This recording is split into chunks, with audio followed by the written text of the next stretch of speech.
So నేను ఆ బేసిస్లోనే ఈ శంకర్ వరప్రసాద్ గారు అనే క్యారెక్టర్ రాసుకోవడం జరిగింది.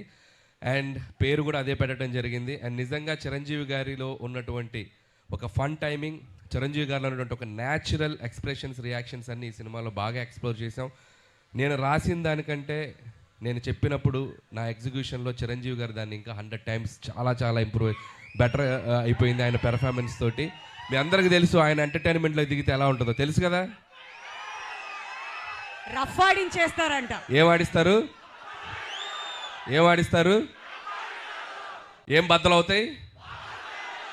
ఏం బద్దలవుతాయి? మరి పండక్కి అన్నీ మీరే చేయాలి. సో అండ్ ఈ సినిమాలో టీం అందరూ కష్టపడి పనిచేశారు. అండ్ టీం అందరి గురించి నేను ప్రీ రిలీజ్ ఈవెంట్లో గట్టిగా వాళ్ళ గురించి మాట్లాడతాను. అండ్ అలాగే బీమ్స్ గురించి సాంగ్ మీరు ఎంత సెలబ్రేట్ చేశారు. మీసాల పిల్ల సాంగ్ యూట్యూబ్ని షేక్ చేసింది, 100 million పైగా ఇంకా బాగా వెళ్తుంది. అలాగే మన శశిరేఖ సాంగ్, అలాగే మొన్న వెంకటేష్ గారితో వచ్చినటువంటి సాంగ్ పండగ సాంగ్. సో అన్ని సాంగ్స్ మాస్కి అటు అందరికీ, ఫ్యామిలీస్కి, పిల్లలకి అందరికీ నచ్చుతున్నాయి. అండ్ సంక్రాంతికి వస్తున్నాం అనేది నా కెరీర్లో ఒక స్పెషల్ ఫిలిం. అది లాస్ట్ ఇయర్ సంక్రాంతికి వచ్చి ఎంత సెన్సేషన్ అయింది, మీ అందరూ థియేటర్స్లో ఎంత సెలబ్రేట్ చేశారని ఇంకా మర్చిపోలేను. నా ఎయిమ్ ఒకటే, సంక్రాంతికి రావటం, మీ ఇంట్లో ఏదో భోజనానికి వచ్చినట్టు మీ దగ్గరికి రావటం, మీరు నన్ను హ్యాపీగా, మీరు నన్ను ఆత్మీయంగా పలకరించి మీ ఆశీస్సులు నాకు ఇస్తున్నారు. ఇది నా 4వ సంక్రాంతి. F2 సర్లేరు నీకెవరు అండ్ సంక్రాంతికి వస్తున్నాను. This is my 4th Sankranti and hope again మళ్ళీ మీ ఆశీస్సులు ఉంటాయని నేను ఆశిస్తున్నాను. అండ్ ఈసారి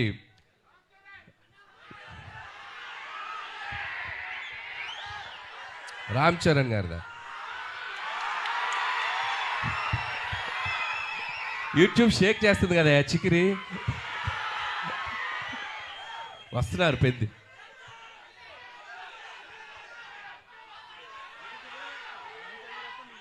నేను చేయాలా? మీరు ఇది బాక్స్ ఆఫీస్ దగ్గర ఎరగతేయండి, తర్వాత అక్కడికి వెళ్ళిపోతాను, ఇబ్బంది ఏం లేదు. సో చరణ్ గారు కూడా ట్రైలర్ చూశారు నిన్న ఇంట్లో చిరంజీవి గారి దగ్గరికి వెళ్ళినప్పుడు. ఫస్ట్ చూసి ఆయనే చాలా ఎక్స్ట్రాడినరీ అని చెప్పారు చరణ్ గారు. సో అలాగే మెగా అభిమానులు అందరూ మనం మెగాస్టార్ చిరంజీవి గారిని ఎలా సెలబ్రేట్ చేసుకోవాలనుకుంటున్నామో ఈ సినిమాతో మీరు కంప్లీట్గా ఫ్యామిలీస్తో, పిల్లలతో అందరితో రండి. మీరు హ్యాపీగా కడుపు నిండా ఆ సంతోషంతో బయటకు వస్తారు, అదైతే చెప్పగలను. And celebrate the megastar.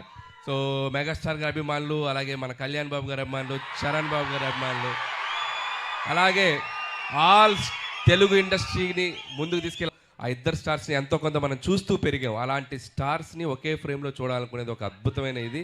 So ఆ ఇద్దరు కలిసి మీకు ఫీస్ట్ ఇవ్వబోతున్నారు. అండ్ ఇక చిరంజీవి గారు అయితే from start to end mega ride ఉండబోతుంది. So just you go and థియేటర్స్కి వెళ్ళి మీరు ఎంజాయ్ చేయండి. Once again thank you. And special thanks to Nayanthara garu. And ఆవిడ ఈ సినిమాకి చాలా సపోర్ట్ చేశారు. మాకు షూటింగ్ స్ట్రైక్ వల్ల ఒక 2 months డిలే అయినా ఆవిడ చాలా కోఆపరేట్ చేసి ఈ సినిమాని మేము టైంకి ఫినిష్ చేయగలిగాను. Thank you so much Nayanthara గారు. పాపం ఆవిడ నా కోసం ప్రమోషన్స్ కూడా చేశారు. సో ఆ విషయంలో కూడా నయనతార గారికి చాలా థ్యాంక్స్. పాపం నాకు ప్రమోషన్ చేశారని ఆవిడకి చాలా ప్రెషర్ వస్తుంది. సో అలాగే ట్రైలర్ మళ్ళీ వేస్తాం, మేము దగ్గరనే ఇంకొకసారి చూసి వెళ్ళిపోతాం, ఓకే. అండ్ అలాగే ఈ కార్యక్రమం మీ అందరితో ఇంత సంతోషంగా చేసుకోవడానికి మాకు అవకాశం ఇచ్చిన పోలీస్ డిపార్ట్మెంట్ అందరికీ, అలాగే మెగా అభిమానులకి, ఇక్కడ ఉన్న సీనియర్స్ అందరూ ఉన్నారు కదా, అందరూ బాగా దగ్గరుండి దీన్ని చేశారు, వాళ్ళందరికీ కూడా మా special thanks. And okay, January 12th ఈ సంక్రాంతికి మళ్ళీ నవ్వుకుందాం, మళ్ళీ ఎంజాయ్ చేద్దాం, మళ్ళీ హ్యాపీగా సెలబ్రేట్ చేసుకుందాం. Thank you. అనిల్ గారు అప్పటి నుంచి ఎలా పంపించేది అది మా వాళ్ళంతా అప్పటి నుంచి కోరుకుంటుంది. ఇప్పుడు ఒక చిన్న చేంజ్, నాతో పాటు మీరు చేయాలి. మీరు చేస్తే చేస్తా. Tirupati ready? Okay, first step నేర్చుకుందామా? రెడీ? అందరు చూడండి. వావ్ రెడీ అందరూ అనిల్ గారితో స్టార్ట్ చేయాలి. రెడీయా? ఇప్పుడు ఏ సౌండ్? ఇప్పుడు